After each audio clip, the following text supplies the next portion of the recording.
Mobile phones के शुरुआती दिन याद है? वो कितने एक्साइटिंग थे, लेकिन उनको चार्ज करना अक्सर एक सिरदर्द होता था। हर फोन ब्रांड का अपना अलग स्पेशल चार्जर होता था। नोकिया का एक टाइप का, मोटोरोला का दूसरा, सोनी एरिक्सन का, अरे हाँ, एक और अलग प्लग। अगर आपने फोन बदला तो पक्का एक नया चार्जर लेना ही पड़ता था। ये जो बार बार बदलना पड़ता था, वो मोबाइल डिवाइस रखने वाले लगभग सभी लोगों के लिए बहुत फ्रस्ट्रेटिंग था। ये यूजर्स के लिए एक बड़ी रोज की प्रॉब्लम थी अपने डिवाइसेस को पावर्ड अप रखने की कोशिश में।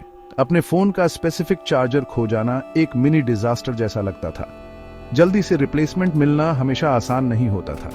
किसी दोस्त से चार्जर मांगना तो लगभग इम्पॉसिबल था। चांसेस बहुत ज्यादा थे कि उनका चार्जर आपके फोन मॉडल में फिट नहीं होगा।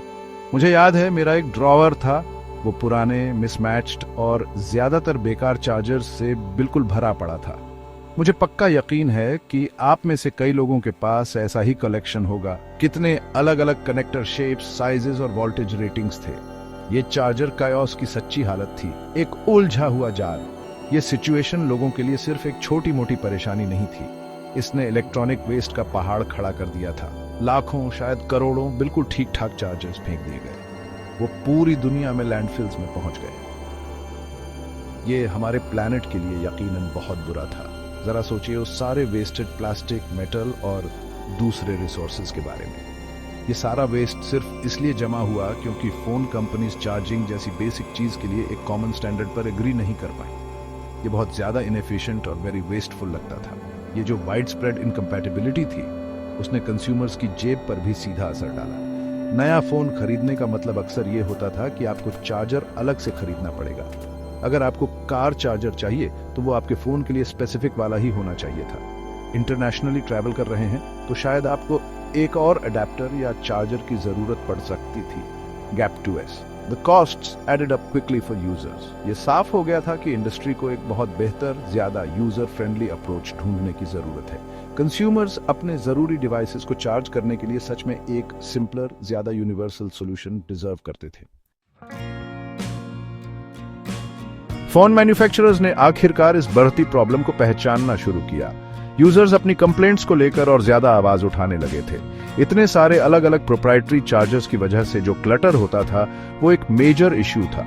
ये फ्रस्ट्रेशन का एक आम पॉइंट बनता जा रहा था। कुछ फॉरवर्ड थिंकिंग कंपनीज और इंडस्ट्री ग्रुप्स ने एक कॉमन चार्जिंग सॉल्यूशन की पॉसिबिलिटी पर सीरियसली सोचना शुरू किया। आइडिया ये था कि यूजर से लेकर सपोर्ट टीम्स तक इसमें शामिल सभी लोगों के लिए लाइफ आसान बनाई जाए। ये एक बहुत जरूरी पहला कदम था। यूनिवर्सल सीरियल बस या USB को चार्जिंग के लिए यूज करने का कॉन्सेप्ट तेजी से पॉपुलर होने लगा। USB पहले से ही एक वेल एस्टैब्लिश्ड स्टैंडर्ड था। ये कंप्यूटर्स से कीबोर्ड्स और माइस जैसे पेरिफेरल्स को कनेक्ट करने के लिए वाइडली यूज होता था। ये डिवाइसेस के बीच डेटा ट्रांसफर के लिए भी यूज होता था। तो सवाल ये उठा, इसे पावर डिलीवर करने के लिए भी क्यों न यूज किया जाए? ये एक बहुत लॉजिकल और प्रैक्टिकल कदम लग रहा था। ये पूरी मोबाइल इंडस्ट्री के लिए चीजों को जबरदस्त तरीके से सिंप्लीफाई कर सकता था। रिजल्ट ये हुआ कि कुछ शुरुआती मोबाइल फोन्स में चार्जिंग के लिए मिनी USB पोर्ट्स आने लगे। Mini USB standard USB-A port का एक छोटा, ज्यादा कंपैक्ट वर्जन था, जिसे सब अपने कंप्यूटर से जानते थे। ये किसी भी तरह से परफेक्ट अल्टीमेट सॉल्यूशन नहीं था, लेकिन ये एक सिग्निफिकेंट शुरुआत थी। इससे ये पता चला कि चार्जिंग के लिए एक ज्यादा यूनिवर्सल पोर्ट यूज करना वाकई फीजिबल था। इससे डिवाइस चार्जिंग के लिए एक कम क्लटर वाले फ्यूचर की पहली झलक मिली। लेकिन प्रोप्राइटरी चार्जर्स से ये बदलाव रातों रात नहीं हुआ। ये एक ग्रेजुअल प्रोसेस था। कई कंपनीज अभी भी अपने यूनिक चार्जिंग कनेक्टर्स से काफी जुड़ी हुई थी। ये प्रोप्राइटरी चार्जर्स और एक्सेसरीज उनके लिए रेवेन्यू का सोर्स थे। लेकिन फ्रस्ट्रेटेड यूजर्स और कुछ इंडस्ट्री ऑर्गेनाइजेशंस का कलेक्टिव प्रेशर लगातार BRH रहा था। ये साफ होता जा रहा था कि एक ज्यादा स्टैंडर्डाइज्ड बदलाव आने वाला है, भले ही उसे आने में कुछ टाइम लगे। फिर आया माइक्रो USB कनेक्टर का जमाना। ये ट्रू स्टैंडर्डाइजेशन की तरफ एक बहुत बड़ा कदम था। GSM एसोसिएशन, GSMA, जो दुनिया भर के मोबाइल ऑपरेटर्स को रिप्रेजेंट करने वाली एक मेजर इंडस्ट्री ऑर्गेनाइजेशन है, उसने इस ट्रांजिशन में बहुत की रोल निभाया। 2009 में GSMA ने एक सिग्निफिकेंट इनिशिएटिव अनाउंस किया। उस टाइम के ज्यादातर major mobile phone manufacturers micro USB पर बेस्ड एक यूनिवर्सल चार्जिंग सॉल्यूशन को सपोर्ट करने के लिए अग्री हो गए। ये मोबाइल वर्ल्ड में एक लैंडमार्क एग्रीमेंट था। माइक्रो यूएसबी कई सालों तक डोमिनेंट चार्जिंग स्टैंडर्ड बन गया। ज्यादातर एंड्रॉयड स्मार्टफोन्स ने इसे अपना लिया। ब्लैकबेरी डिवाइसेस भी माइक्रो यूएसबी यूज करते थे। यहां तक कि डिजिटल कैमरास, ई रीडर्स और पोर्टेबल स्पीकर्स जैसे दूसरे गैजेट्स में भी माइक्रो यूएसबी पोर्ट्स आने लगे। इस वाइड स्प्रेड एडॉप्शन ने दुनिया भर के लाखों यूजर्स के लिए लाइफ काफी आसान कर दी। आप आखिरकार अलग अलग डिवाइसेस के बीच कुछ हद तक कंपैटिबिलिटी एक्सपेक्ट कर सकते थे, जो एक वेलकम चेंज था। माइक्रो यूएसबी के साथ यूजर्स आखिरकार चार्जर्स को ज्यादा आसानी से शेयर कर सकते थे। अगर आपके पास एंड्रॉयड फोन था और आपके दोस्त के पास भी एंड्रॉयड फोन था, तो उनका चार्जर ज्यादातर आपके डिवाइस के साथ काम करेगा। इससे लोगों को खरीदने और साथ रखने वाले अलग अलग चार्जर्स की संख्या काफी कम हो गई। ये कंज्यूमर कन्वीनियंस के लिए एक क्लियर विन था। चार्जर्स का वो उलझा हुआ जाल थोड़ा मैनेजेबल होने लगा, कम से कम मार्केट के एक बड़े हिस्से के लिए। लेकिन माइक्रो यूएसबी की अपनी लिमिटेशंस भी थी। एक आम परेशानी ये थी कि ये रिवर्सिबल नहीं था। आपको ये पक्का करना पड़ता था कि आप इसे सही तरीके से प्लग कर रहे हैं, जो थोड़ा मुश्किल हो सकता था। ये उभरती हुई नई टेक्नोलॉजीज की तुलना में रिलेटिवली धीमी डेटा ट्रांसफर स्पीड्स देता था। इसके अलावा माइक्रो यूएसबी को हाई पावर डिलीवरी हैंडल करने के लिए ओरिजिनली डिजाइन नहीं किया गया था, जो तेजी से पॉपुलर हो रही फास्ट चार्जिंग टेक्नोलॉजीज के लिए एक बॉटलनेक बन गया। इंडस्ट्री को फिर से इवॉल्व होने की जरूरत थी। टेक वर्ल्ड माइक्रो यूएसबी से कुछ बेहतर के लिए तैयार था। लोग एक ऐसा कनेक्टर चाहते थे जो फास्टर, ज्यादा पावरफुल और यूज करने में बहुत आसान हो। बस यहीं पर यूएसबी-सी पिक्चर में आया। इसे बिल्कुल शुरुआत से बड़ी बारीकी से डिजाइन किया गया था। गोल था कि ये आने वाले फ्यूचर के लिए true one size fits all universal connector बने। इसने पिछले यूएसबी स्टैंडर्ड्स और प्रोप्राइटरी कनेक्टर्स दोनों की कई बची हुई इश्यूज को सॉल्व करने का प्रॉमिस किया, एक नया बार सेट करते हुए। यूएसबी-सी स्टैंडर्ड को ऑफिशियली 2014 में पब्लिश और रिलीज किया गया था। ये अपने प्रेडिसेसर्स के मुकाबले कई सिग्निफिकेंट इंप्रूवमेंट्स लेकर आया। शायद कई यूजर्स के लिए सबसे बड़ा और तुरंत नोटिस होने वाला इंप्रूवमेंट इसका रिवर्सिबल डिजाइन था। केबल को सही तरह से प्लग करने की कोशिश में अब और फंबल नहीं करना पड़ता, खासकर अंधेरे में। आप यूएसबी-सी केबल को किसी भी तरह से प्लग कर सकते थे और वो बस काम करता। ये एक छोटा सा बदलाव था जिसका डेली यूजेबिलिटी पर बहुत बड़ा इंपैक्ट पड़ा। लेकिन यूएसबी-सी के फायदे सिर्फ इसके रिवर्सिबल प्लग की कन्वीनियंस तक ही सीमित नहीं थे। इसे बहुत फास्टर डेटा ट्रांसफर स्पीड्स को सपोर्ट करने के लिए इंजीनियर किया गया था। ये बहुत जरूरी था क्योंकि फोटोज, वीडियोज और एप्स के फाइल साइजेस लगातार आच रहे थे। इसके अलावा यूएसबी-सी माइक्रो यूएसबी की तुलना में काफी ज्यादा पावर हैंडल कर सकता था। ये कैपेबिलिटी न सिर्फ स्मार्टफोन्स बल्कि टैबलेट्स और लैपटॉप्स जैसे बड़े डिवाइसेस के लिए भी फास्टर चार्जिंग टाइम्स इनेबल करने के लिए जरूरी थी। पूरी इंडस्ट्री में यूएसबी-सी पर ट्रांजिशन तुरंत नहीं हुआ। ये रिलेटिवली धीरे धीरे शुरू हुआ। कुछ अर्ली अडॉप्टर ब्रांड्स ने अपने फ्लैगशिप स्मार्टफोन मॉडल्स पर यूएसबी-सी पोर्ट्स देना शुरू किया, लेकिन माइक्रो यूएसबी अभी भी बहुत कॉमन था, खासकर बजट और मिड रेंज डिवाइसेस में। यूएसबी-सी को वाइड स्प्रेड मोमेंटम हासिल करने और नए डिवाइसेस के लिए डिफॉल्ट चॉइस बनने में कई साल लग गए, लेकिन इसकी टेक्निकल सुपीरियरिटी ने इसके इवेंचुअल डोमिनेंस को लगभग इनेविटेबल बना दिया। सेक्शन 5 यूएसबी-सी एक गेम चेंजर क्यों है? The benefits. तो आखिर यूएसबी-सी को इतना सिग्निफिकेंट इंप्रूवमेंट एक रियल गेम चेंजर क्या बनाता है? पहला, जैसा कि मैंने पहले ही बताया, ये पूरी तरह से रिवर्सिबल है। ये एक जबरदस्त क्वालिटी ऑफ लाइफ एनहांसमेंट है। केबल को प्लग करने से पहले उसकी करेक्ट ओरिएंटेशन पता करने की रोज की फ्रस्ट्रेशन अब नहीं, ये बस काम करता है पहली बार में, हर बार। ये सिंपल फीचर अकेले ही लाखों यूजर्स के लिए दिन में कई बार थोड़ा सा टाइम और परेशानी बचाता है।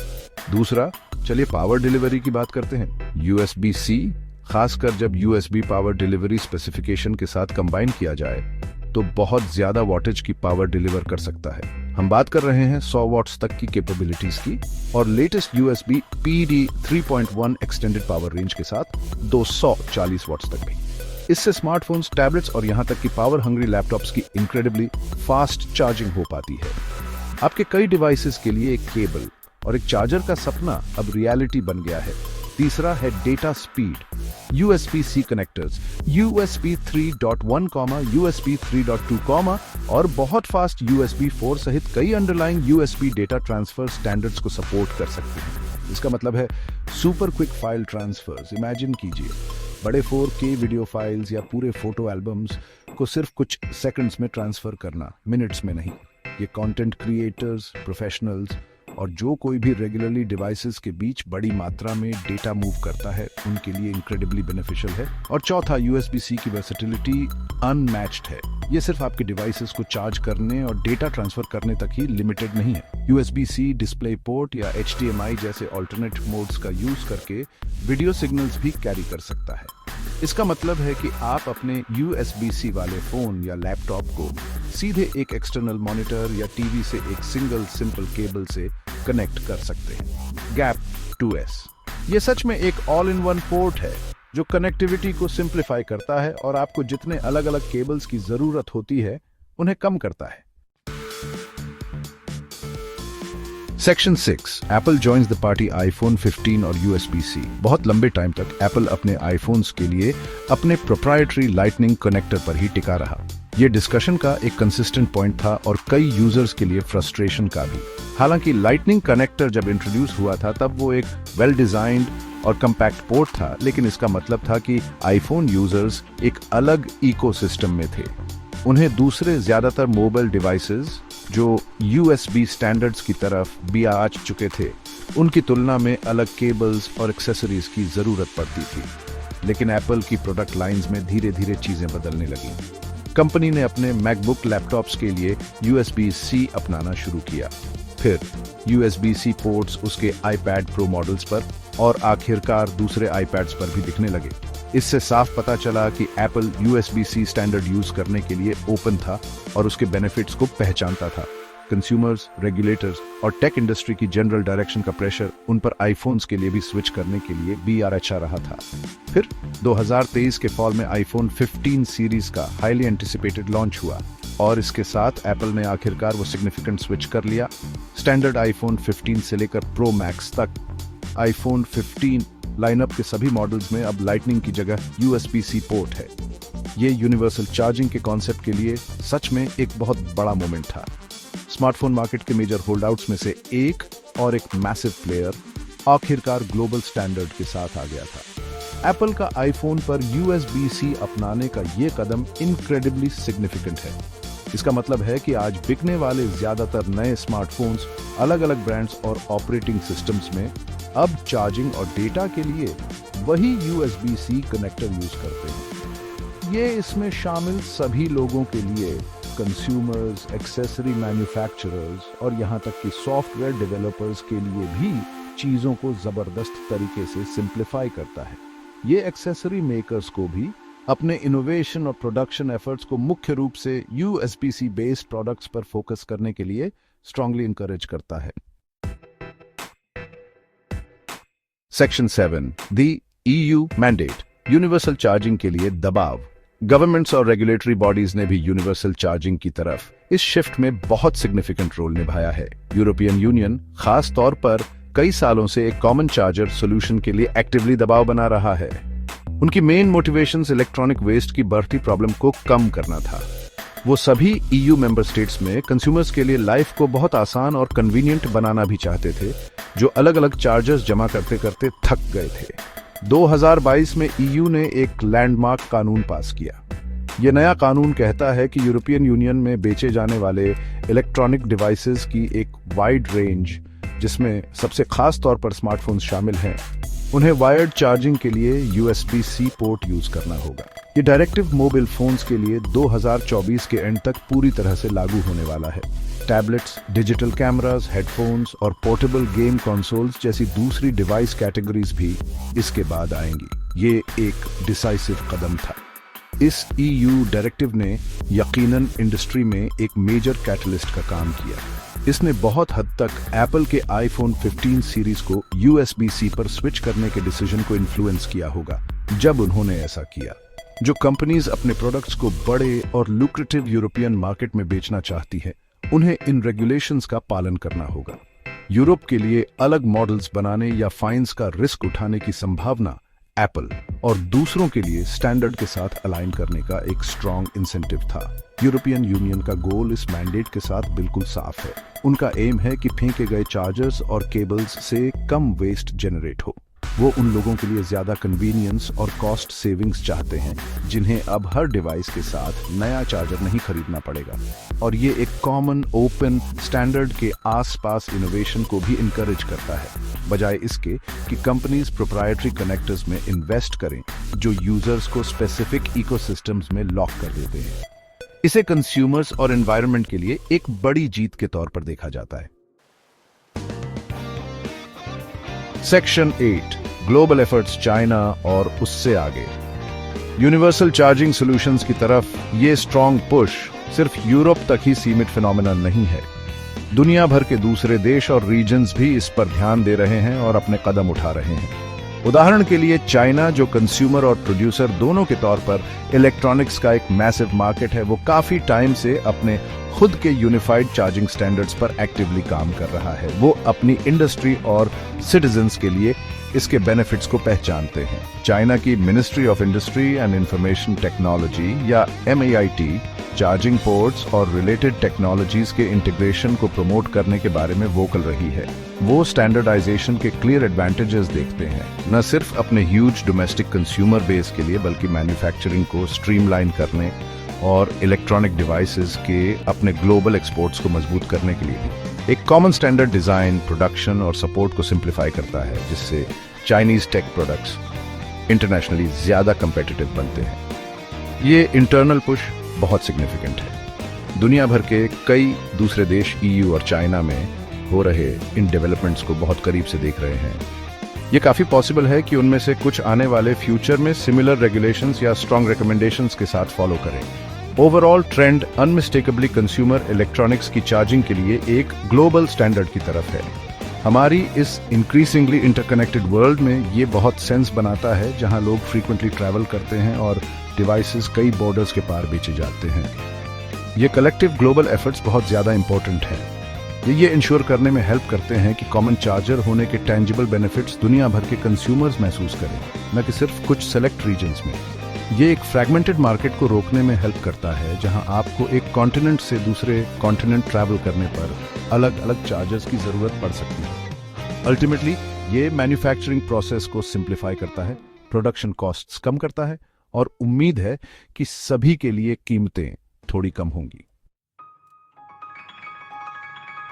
Section 9, the future is universal, सभी के लिए फायदे। तो इन सब का हमारे डिवाइसेस को पावर करने के फ्यूचर के लिए क्या मतलब है? ये साफ तौर पर बताता है कि हम तेजी से एक ऐसी दुनिया की तरफ बेआयाचा रहे हैं जहां सच में यूनिवर्सल चार्जर्स होंगे। इमेजिन कीजिए, आपके ज्यादातर पोर्टेबल इलेक्ट्रॉनिक डिवाइसेस के लिए एक प्राइमरी टाइप का केबल और एक टाइप का चार्जर।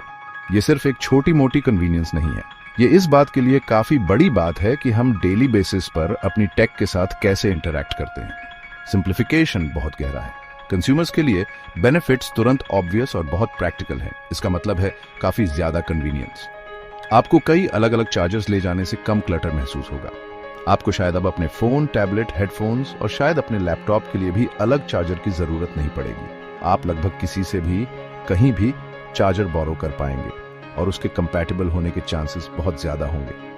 इससे स्ट्रेस कम होता है और पैसे बचते हैं। एनवायरनमेंट के लिए USB-C का यूनिवर्सल स्टैंडर्ड के तौर पर वाइड स्प्रेड अडॉप्शन एक बहुत बड़ी जीत है। कम चार्जर्स बनने का मतलब है कम रॉ मटेरियल कंजम्पशन। कम चार्जर्स का समय से पहले फेंका जाना इलेक्ट्रॉनिक वेस्ट या ई-वेस्ट में सिग्निफिकेंट कमी लाता है। ये हमारे कलेक्टिव कार्बन फुटप्रिंट को कम करने और वैल्यूएबल रिसोर्सेज को कंजर्व करने में हेल्प करता है। ये लॉन्ग रन में टेक्नोलॉजी को डिजाइन करने और यूज करने का एक ज्यादा सस्टेनेबल और रिस्पॉन्सिबल अप्रोच रिप्रेजेंट करता है। हालांकि चार्जिंग स्पीड्स और स्पेसिफिक कैपेबिलिटीज जैसे अलग अलग USB पावर डिलीवरी प्रोफाइल्स या डेटा ट्रांसफर रेट्स के मामले में कुछ वेरिएशंस हो सकते हैं, लेकिन फिजिकल कनेक्टर खुद USB-C पोर्ट कॉमन डिनोमिनेटर होगा। USB-C आने वाले कई सालों तक चार्जिंग और कनेक्टिविटी के लिए रेनिंग स्टैंडर्ड बनने के लिए वेल पोजिशन्ड है। ये एक स्मार्ट, वर्सेटिल और फ्यूचर प्रूफ स्टैंडर्ड है और ये हम सभी के लिए जो रोज इन डिवाइसेस का यूज करते हैं और उन पर रिलाई करते हैं, यकीनन एक अच्छी खबर है।